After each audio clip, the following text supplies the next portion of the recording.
اعوذ باللہ من الشیطان الرجیم بسم اللہ الرحمن الرحیم۔ مسلم شریف حدیث نمبر 4345۔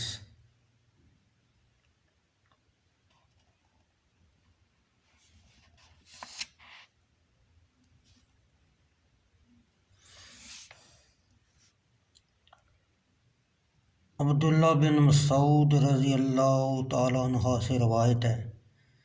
کہ جناب رسول صلی اللہ علیہ وسلم نے فرمایا، مسلمان کو جو گواہی دیتا ہے کہ سوا اللہ تعالیٰ کے کوئی سچا معبود نہیں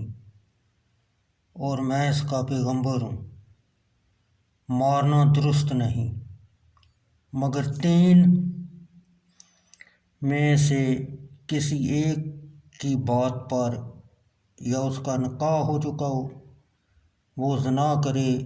یا جان کے بدلے جان یعنی کسی کا خون کرے،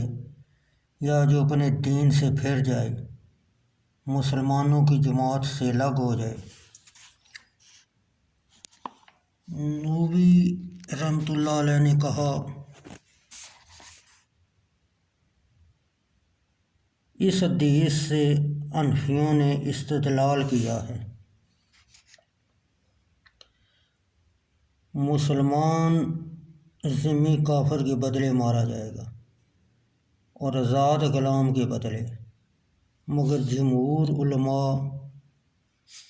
اس کے خلاف ہیں، جیسا امام مالک رحمۃ اللہ علیہ اور شافعی رحمۃ اللہ علیہ اور احمد اور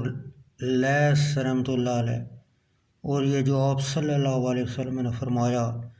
اپنے دین سے پھر جائے تو شامل ہے ہر ایک مرتد کو، پھر وہ قتل کیا جائے گا۔ اگر توبہ نہ کرے اور شامل ہے اس کو جو بدعت یا بغاوت اختیار کر کے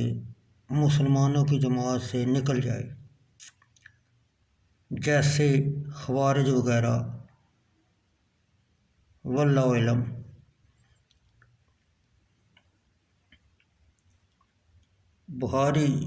مسلم شریف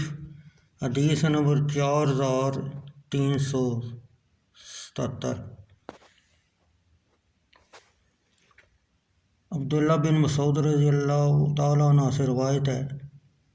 جناب رسول اللہ صلی اللہ علیہ وسلم ہم کو خطبہ سنانے کے لیے کھڑے ہوئے تو فرمایا،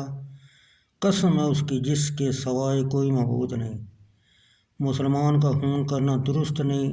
جو گواہی دیتا ہو اس امر کی کہ سوا اللہ کے کوئی معبود نہیں اور میں اس کا بھیجا ہوا ہوں مگر تین شخصوں کا، ایک تو وہ جو دین اسلام کو چھوڑ دے وہ جماعت سے الگ ہو جائے، دوسری یہ کہ جس کا نکاح ہو چکا ہو اور وہ زنا کرے، تیسری جان بدلے جان۔